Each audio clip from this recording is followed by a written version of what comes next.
S1021043 kelas A, prodi S1 keperawatan.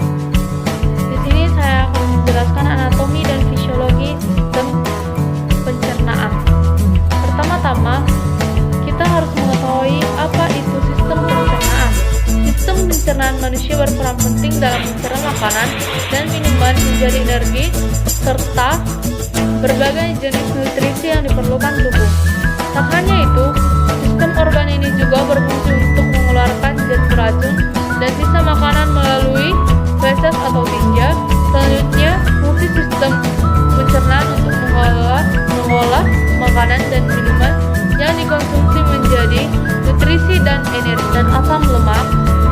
Makanan dan minuman yang masuk ke dalam tubuh perlu diproses terlebih dahulu. Organ-organ saluran pencernaan meliputi mulut, esofagus atau kerongkongan, usus halus, usus besar, rektum, dan anus. Sementara itu, organ-organ pencerna pelengkap adalah mulut, kantung empedu, kelenjar air liur, hati, dan pankreas. Bisa kita lihat di dalam gambar ini. Ini adalah anatomi dan fisiologi sistem pencernaan manusia. Yang pertama adalah mulut, yang kedua adalah kerongkongan, yang ketiga adalah lambung, yang keempat adalah usus halus, yang kelima adalah usus besar, dan yang terakhir adalah anus. Di atas anus ada rektum. Baiklah, saya akan menjelaskan anatomi sistem pencernaan. Yang pertama adalah mulut. Mulut merupakan awal dari saluran pencernaan makanan. Mulut berfungsi untuk mengunyah makanan menjadi lebih halus agar mudah dicerna. Di dalamnya terdapat organ-organ pelengkap yaitu lidah, gigi. Gigi terbagi atas 3 jenis, yaitu yang pertama adalah gigi seri, yang kedua adalah gigi taring, yang ketiga adalah geraham depan dan geraham belakang, dan kelenjar ludah. Selanjutnya adalah kerongkongan atau esofagus. Esofagus atau kerongkongan adalah saluran yang menghubungkan mulut dengan lambung.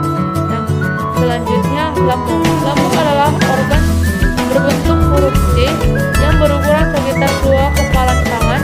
Lambung terletak di antara esofagus dan usus halus pada perut bagian atas. Lambung memiliki 3 fungsi utama dalam sistem pencernaan manusia. Fungsinya yaitu menyimpan makanan dan cairan yang tertelan, mencampur makanan dan cairan pencernaan yang diproduksinya, serta perlahan-lahan menggosokkan isinya ke dalam tubuh. Selanjutnya adalah pankreas. Pankreas adalah salah satu organ yang terletak di belakang rongga perut dengan panjang sekitar 12-18 cm.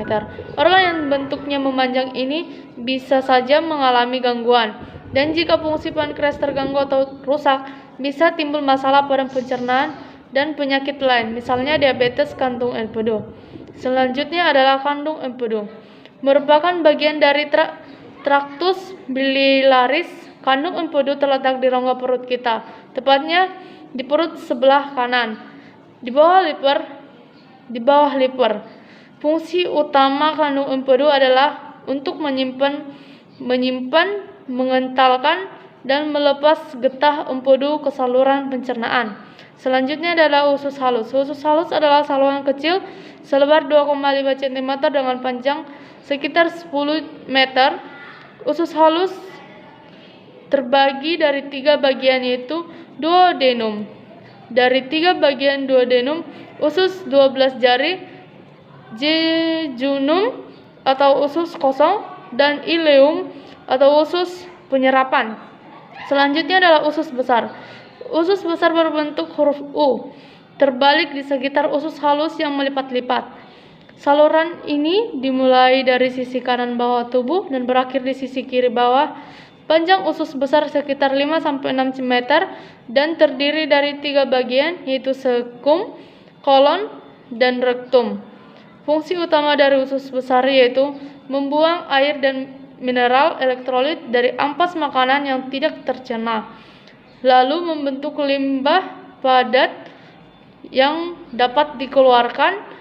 Yang terakhir adalah rektum dan anus.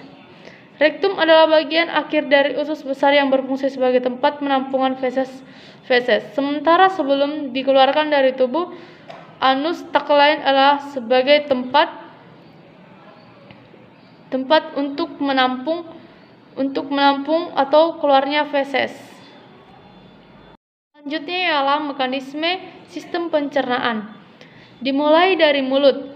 Makanan dimasukkan ke dalam mulut melalui mulut. Setelah itu, proses pencernaan manusia dimulai dari waktu makanan digigit, dikunyah, dan dihaluskan di dalam mulut. Makanan yang bercampur dengan liur akan dipecah menjadi potongan-potongan yang lebih kecil oleh gigi sehingga menjadi lunak dan mudah ditelan. Selanjutnya, memasuki kerongkongan. Di kerongkongan atau esofagus, makanan dan minuman yang ditelan akan melewati kerongkongan esofagus menuju lambung. Selanjutnya, setelah menerima makanan dan minuman, lambung akan mengeluarkan zat asam dan enzim untuk melanjutkan proses pencernaan. Di dalam lambung, makanan akan dibuat menjadi cairan pekat atau berupa pasta dan selanjutnya akan didorong ke usus halus. Setelah sampai di usus halus, ada 3 bagian usus halus yang memiliki tugas masing-masing dalam memproses makanan. Pertama, duodenum. Duodenum bertanggung jawab untuk melanjutkan proses pemecahan makanan, sedangkan jejunum dan ileum bertanggung jawab untuk proses penyerapan nutrisi ke dalam aliran darah. Setelah itu, selanjutnya ke usus besar. Di usus besar akan mendorong limbah makanan tersebut ke dalam rektum, yaitu perhentian terakhir pada saluran pencernaan. Ketika rektum sudah terisi penuh, tinja di dalamnya siap dikeluarkan melalui anus. Seseorang akan merasakan mulas dan muncul dorongan untuk buang air besar. Disitulah kita akan merasakannya. Proses pengolahan dan pencernaan makanan hingga menjadi tinja umumnya memerlukan waktu kurang lebih 30-40 jam supaya bisa diproses. Sekian penjelasan saya tentang sistem pencernaan. Jika ada kata-kata yang salah, mohon dimaafkan dan semoga bermanfaat. Terima kasih.